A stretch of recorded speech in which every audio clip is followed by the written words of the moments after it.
नमस्कार। सहारनपुर ताजा समाचार में आपका स्वागत है। खबरों में बने रहिए।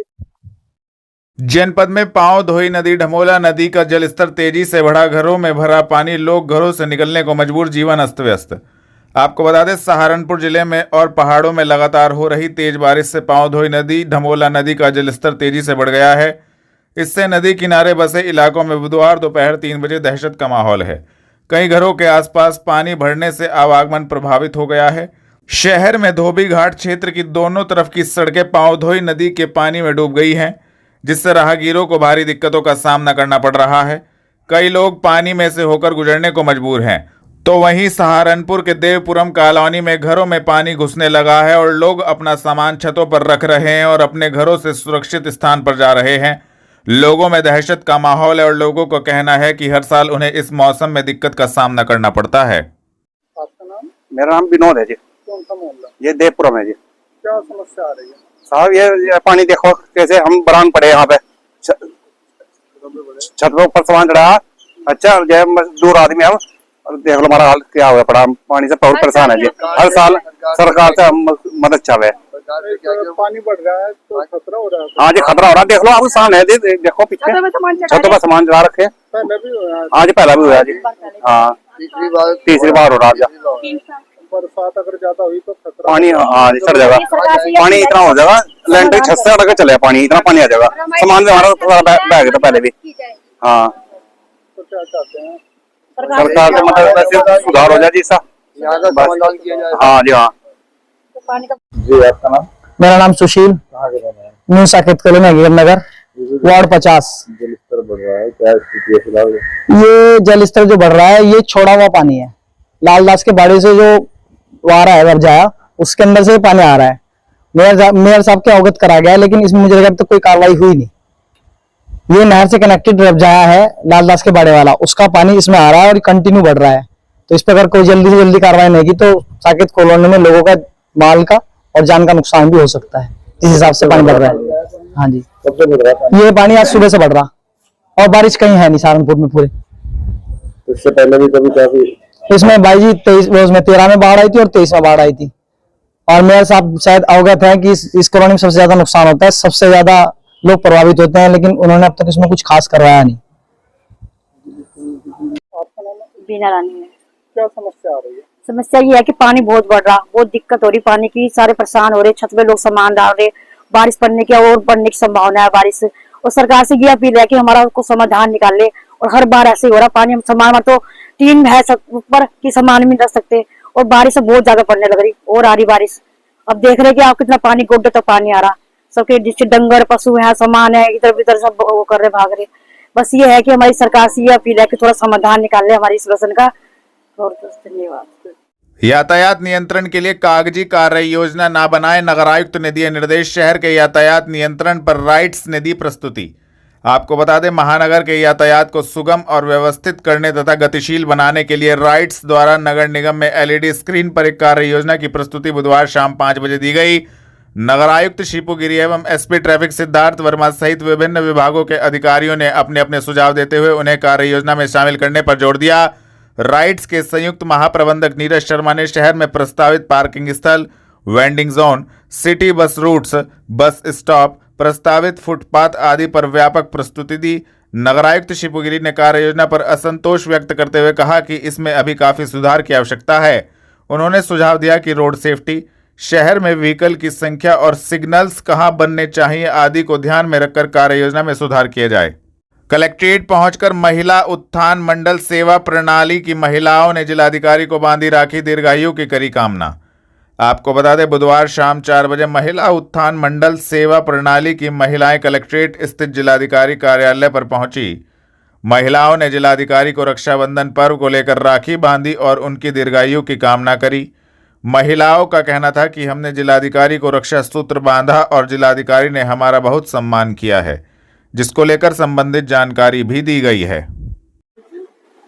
हरिओम, हम महिला उत्थान मंडल सहारनपुर से हैं और डीएम साहब के यहाँ आए थे क्या? हाँ जी, आज हम डीएम साहब के पास हम महिला उत्थान मंडल की बहनें अपने रक्षा सूत्र लेकर आई थी, उनके दीर्घायु और मंगल में कामना करके उनका स्वास्थ्य अच्छा रहे और वो समाज में और ऊपर जाएं, सेवा करने के।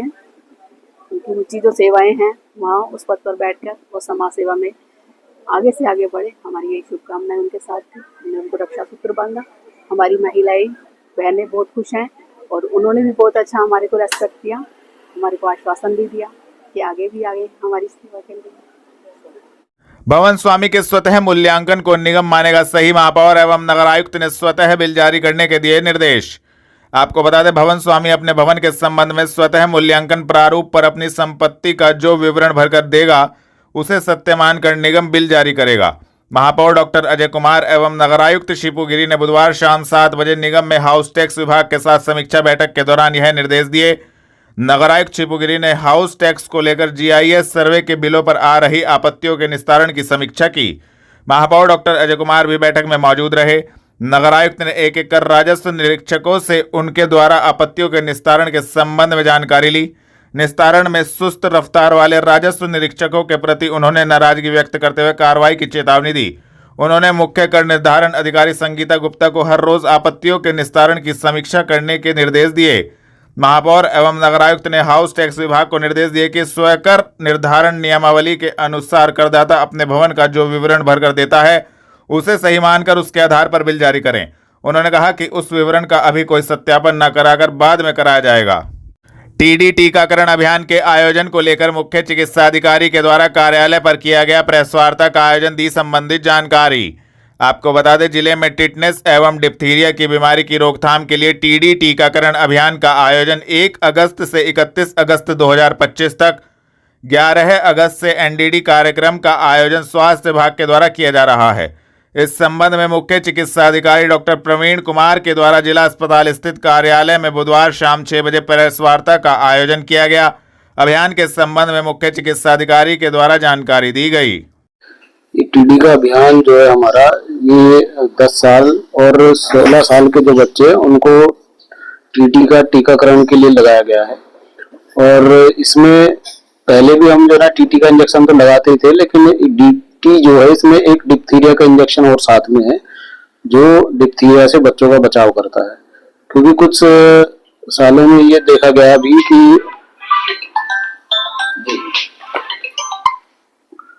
कि जो डिप्थीरिया की बीमारी है वो बड़े बच्चों में भी आ रही है, तो इसलिए इसका टीकाकरण अब 10 साल और 16 साल पे भी लगाया जा रहा है। पूर्व में ये जो बीमारी थी केवल 5 साल या 7 साल तक के बच्चों तक ही आती थी, लेकिन अब ये क्योंकि बड़े बच्चों में भी आ रही है तो इसलिए इसका टीकाकरण सरकार की तरफ से अब 10 साल और 16 साल के बच्चों में भी किया जा रहा है। हमारे जनपद में वैसे तो ये प्रोग्राम पहले चल चुका है, लेकिन कुछ स्कूल हमारे उस बच्चों को टीकाकरण नहीं करा पाए थे क्योंकि उनके अभिभावकों ने उनके लिए अनुमति नहीं दी थी। तो ये अब की बार दोबारा इसमें टीकाकरण किया जा रहा है, जो हमारा 1 अगस्त से 31 अगस्त तक टीकाकरण होगा। और जो भी स्कूल जिसमें बच्चे छूट गए हैं तो उसमें दोबारा से टीकाकरण का कार्यक्रम शुरू किया गया है। ये बीमारी क्या है? ये बीमारी क्या है जिसमें अभिभावक इस चीज के लिए मना करते हैं? क्या लक्षण इसमें पाए जाते हैं? नहीं, बीमारी तो ये एक डिप्थीरिया की बीमारी होती है जिसमें बच्चे को बुखार होता है, खांसी होती है और गले में एक झिल्ली टाइप की बन जाती है जिससे बच्चे को सांस लेने में दिक्कत होती है। और या फिर बच्चे को फेफड़ों में निमोनिया की भी शिकायत होती है। तो इसमें मेन दिक्कत ये रहती है कि बच्चे को एक तो ये बीमारी बहुत ही जल्दी बढ़ जाती है और बच्चे को सांस लेने में परेशानी होती है, जिससे कई बार ये होता है कि बच्चे की जान पे बन पाती है। तो इसलिए इस टीकाकरण को कराना बहुत ही आवश्यक है कि इस बीमारी से बच्चों को बचाया जा सके। सर, ये अभियान जो है कब से कब स्टार्ट होगा, कब से चलाया जाएगा, क्या कुछ लक्ष्य है और कितना टीकाकरण हो चुका है? इसमें ये हमारा 1 अगस्त से 31 अगस्त तक चलाया जाएगा। और क्योंकि पहले हमारे बच्चे जो ग्रामीण क्षेत्र हैं उनमें हमारे सभी बच्चों को टीकाकरण हो चुका है और उसमें हमें कोई ऐसी समस्या नहीं आई है। ये समस्या ज्यादातर जो प्राइवेट स्कूल है हमारे उनमें समस्या आई है, क्योंकि उसमें अभिभावकों ने कुछ ने इसमें बच्चों को टीकाकरण करने की अनुमति नहीं दी थी। जब स्कूल के जो हमारे प्रधानाचार्य जो टीचर्स हैं उन्होंने जब उनसे अनुमति मांगी तो उन्होंने उसको मना कर दिया था। उनको ये था कि भाई वो अपने बच्चों को पहले ही पूर्व में टीकाकरण करा चुके हैं, तो दोबारा से टीका क्यों लगाया जा रहा है। तो उनको इस चीज की थोड़ी जानकारी नहीं थी कि ये टीका अब जो है सरकार की तरफ से इसकी उम्र बढ़ा दी गई है, और क्योंकि ये बीमारी जो है ना बड़े बच्चों में भी हो रही है, तो ये टीका इसलिए बहुत ज्यादा जरूरी है। अब क्योंकि उसकी जानकारी उनको दे दी गई है, तो अब वो जो है टीकाकरण लगाने के लिए, मतलब अपने बच्चों को टीका लगवाने के लिए तैयार हो रहे हैं, तो इसीलिए ये दोबारा से इस टीकाकरण को किया जा रहा है। थाना जनकपुरी पुलिस ने धोखाधड़ी कर कूट रचित दस्तावेज तैयार करने वाले अभियुक्त को जिला हरिद्वार से किया गिरफ्तार। आपको बता दें, वरिष्ठ पुलिस अधीक्षक के निर्देशन में पुलिस अपराध नियंत्रण हेतु अपराधियों के विरुद्ध कार्रवाई कर रही है।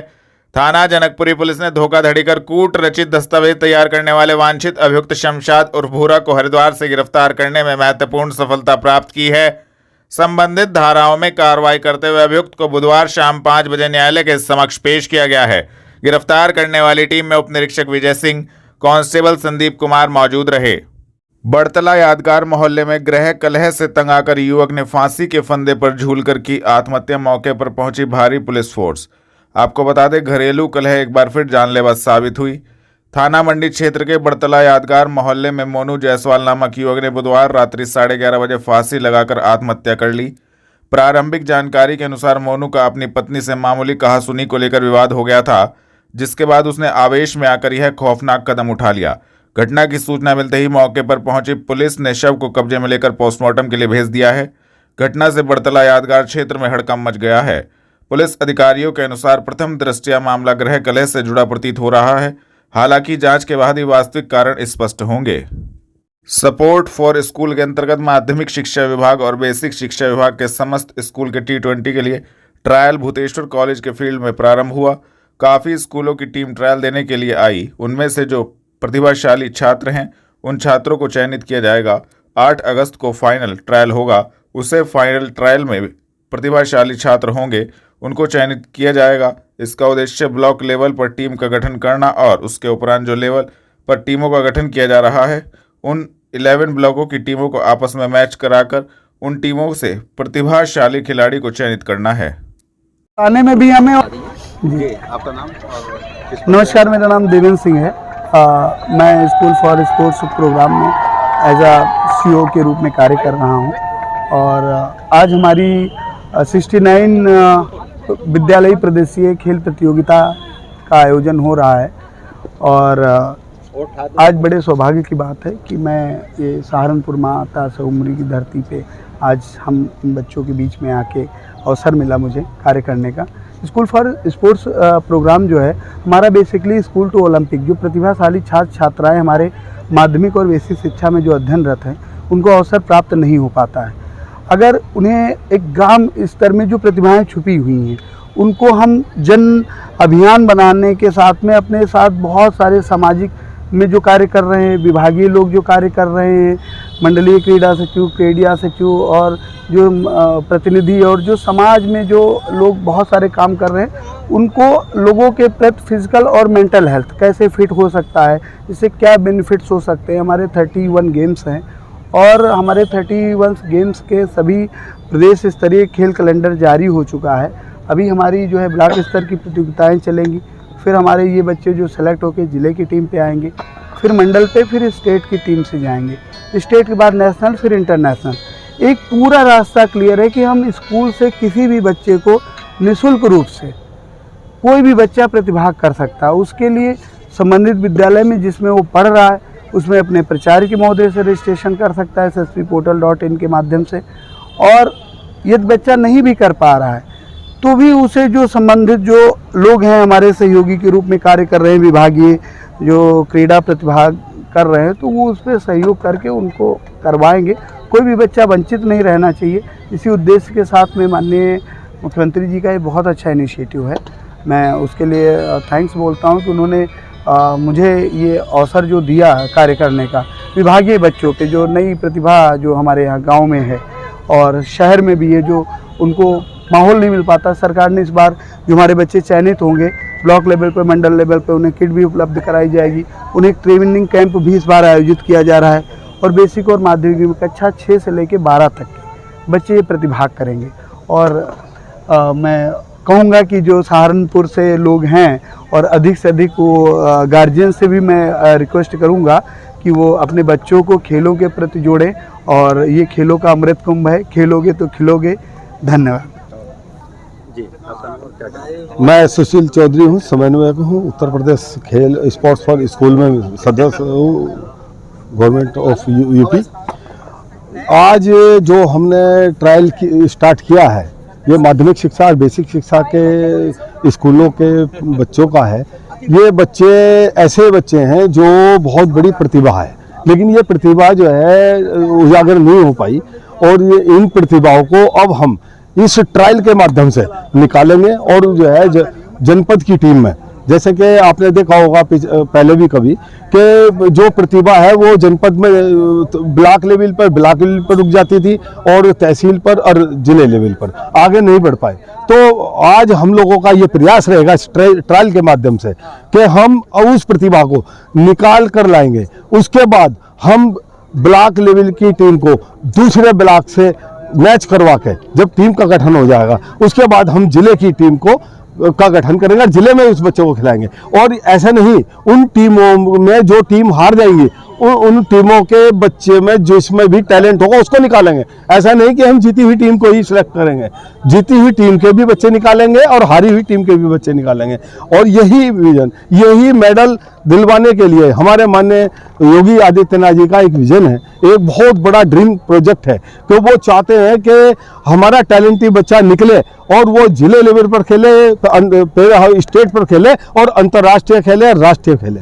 तो इस प्रतिभा को निकालने के लिए आज हम सब लोग इस ट्रायल के माध्यम से प्रयासरत हैं। कुमरान पुल निकट पावधोई नदी का बरसात के कारण बढ़ा जलस्तर, सिटी मजिस्ट्रेट ने किया निरीक्षण, कराई बैरिकेटिंग। आपको बता दें, कुमरान पुल निकट पावधोई नदी का बरसात के कारण जलस्तर लगातार बढ़ रहा है, जिसके कारण नदी का जल सड़कों पर आ गया है और लोगों को आवागमन में परेशानी का सामना करना पड़ रहा है। ऐसे में कोई घटना ना घटे, इसके लिए सिटी मजिस्ट्रेट ने मौके पर पहुंचकर जल स्तर को देखा और पावधोई नदी के बराबर वाले रास्ते पर बैरिकेटिंग कराई ताकि कोई घटना ना घटे। इस संबंध में बुधवार शाम 4 बजे जिलाधिकारी मनीष बंसल ने संबंधित जानकारी दी। नहीं, देखिए, ऐसा कोई जल स्तर बढ़ नहीं रहा है। पावधोई एक बरसाती छोटी नदी है और सहारनपुर शहर से कुछ ही दूर पहले ये शुरू होती है। बरसात क्योंकि पिछले 2-3 दिनों में ज़्यादा हुई है, तो पानी का बहाव ज़्यादा है, और जो उसके बगल की पटरी है वो थोड़ी नीचे होने के कारण कुछ सेंटीमीटर पानी सड़कों पर आया है।